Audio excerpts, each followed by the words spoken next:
안녕하세요 여러분. 고난주간 두 번째 날입니다. 두 번째 묵상, 너의 어두운 면을 담당하겠다 라는 제목으로 말씀을 나눌 텐데, 본문은 예레미야 17장 9절 말씀입니다. 제가 한번 읽어볼게요. 만물보다 거짓되고 심히 부패한 것은 마음이라 누가 능히 이를 알리오마는. 아멘. 여러분, 오늘 말씀은 우리에게 마음에 대해 이야기를 합니다. 특별히 어떻게 묘사합니까? 만물보다 거짓되고 심히 부패하였다. 참 우리 어두운 면을 이야기를 하고 있는데, 저는 그래서 이 말씀을 근거로 너의 어두운 면을 담당하겠다라는 제목을 정했습니다. 사랑하는 여러분, 동화 미녀와 야수 이야기를 아시나요? 어떤 한 남성이 자기의 성에서 멋진 인생을 살아가고 있었습니다. 근데 그런 평온한 시간도 얼마 가지 않고 저주를 받고, 그는 이해할 수 없는 흉측한 몰골로 변하고 야수의 모습으로 변하고 평생을 자기의 성 안에 틀어박혀 우울한 세월을 보내게 됩니다. 근데 그런 세월을 보내는 중에 한 소녀가 등장을 하죠. 그리고 그 소녀의 등장으로 그의 인생의 모든 것이 달라집니다.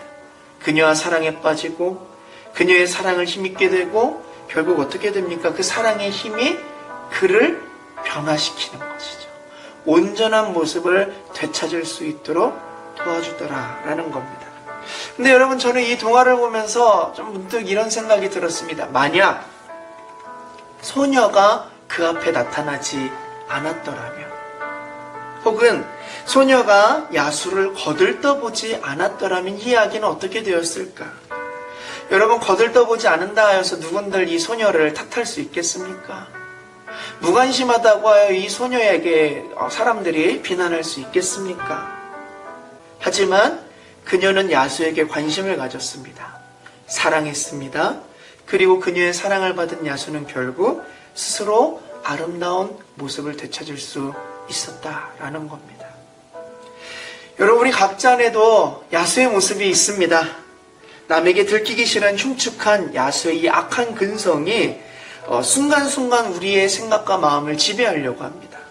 그렇게 우리는 내면의 야수와 씨름을 하면서 선과 악이 대치되는 순간을 종종 마주하곤 하죠. 이게 우리의 보편적인 본성입니다. 사람들의 어두운 면입니다. 그런데 여러분, 이 야수의 악이 그리스도께서 돌아가시던 날보다 더 사납게 날뛰는 때가 없었습니다. 예수님이 고난당하시는 그 짧은 순간 안에 제자들은 잠을 자고 또는 도망가기 바빴고, 헤롯은 예수님을 앞에 두고 쇼를 하길 원했습니다. 빌라도는 사건에서 손을 떼고 싶어 했죠. 하지만 그 중에서도 예수님을 대하는 군병들의 모습은 이상하리라 만큼 좀 특이합니다. 마태는 그들의 모습을 이렇게 기록을 하고 있습니다. 이에 총독의 군병들이 예수를 데리고 관정 안으로 들어가서 온 군대를 그에게로 모으고 그의 옷을 벗기고 홍포를 입히며 가시관을 엮어 그 머리에 씌우고 갈대를 그 오른손에 들리고 그 앞에서 무릎을 꿇고 희롱하여 이르되 유대인의 왕이여 평안할지어다 하며 그에게 침 뱉고 갈대를 빼앗아 그의 머리를 치더라. 여러분, 원래 군병들에게 주어진 일은 간단 명료했습니다. 예수님을 골고다 언덕으로 끌고 가 죽이는 거였어요. 준비된 십자가에 못을 박으면 되는 게 그들의 듀티였습니다. 그런데 말씀을 보면 그들에게 딴 생각이 있었어요. 그게 무엇이에요? 그들은 우선 재미를 보고 싶었던 거죠. 그의 옷을 찢어버리고 홍포를 입히고 무릎을 꿇고 희롱하며 침을 뱉고 머리를 치는 그런 재미를 느끼고 있었습니다. 특별히 여기 침뱉음을 보십시오, 여러분. 침뱉음이란 무엇입니까? 몸에 가학을 주는 행위는 아닙니다. 침뱉음은 모멸감을 주는 행위인 것이죠. 사람은 침뱉음을 당할 때 모욕감을 느낍니다. 이런 행동을 하는 군병들의 심리 상태는 이겁니다. 내가 저 사람을 모멸하고 비하시키며 나를 승격시키겠다. 내가 저 사람보다 낫다. 이걸 좀 증명하고 싶다는 겁니다. 예수가 내 권력 앞에 무기력하고 고통당하는 모습을 보면서 자기가 무엇이 된 줄 아냐, 우월감을 느끼고 있었다라는 겁니다. 여러분, 이 모습은 우리가 낯설지 않습니다. 왜냐하면 군병들의 이런 모습이 바로 우리의 모습이기 때문입니다. 비록 우리가 누군가에게는 침을 뱉지는 않지만 누군가를 험담하고 비방하며 내 기분이 좋아지기 위해 남의 기분을 비참하게 만드는 일이 우리 가운데 너무나 많이 일어나지 않습니까? 내 힘 앞에 남이 굴종하는 걸 보면서 내 자신이 무엇이 됐냐 좋아하고 만족하고 우쭐감을 느낍니다. 이것이 우리의 악한 모습입니다. 여러분, 우리는 직시해야 합니다. 우리 안에 누구나 예외 없이 야수와 같은 악한 근성이 있다는 사실입니다. 그래서 프랑스 스필과 몽테뉴는 이렇게 말했어요. 모든 생각과 행동에 법의 기준을 들이댄다면 마땅히 평생 10번의 교수형에 처하지 않을 만큼 착한 사람은 세상에 없다. 여러분, 모든 사람이 사형을 받아도 싸다는 겁니다. 그만큼 착한 사람이 아무도 없다는 겁니다.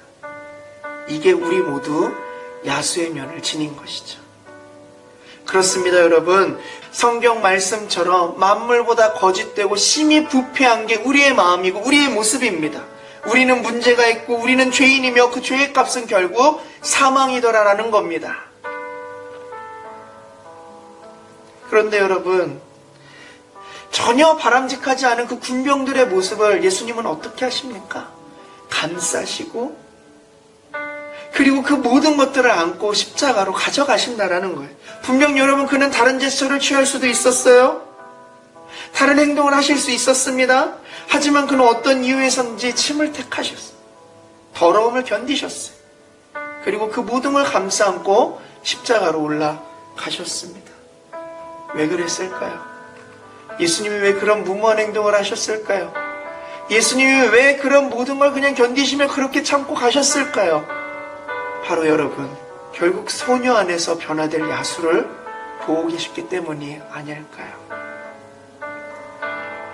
예수 안에서 변화될 우리의 모습을 그가 꿈꾸고 보고 계셨기 때문이 아닐까요?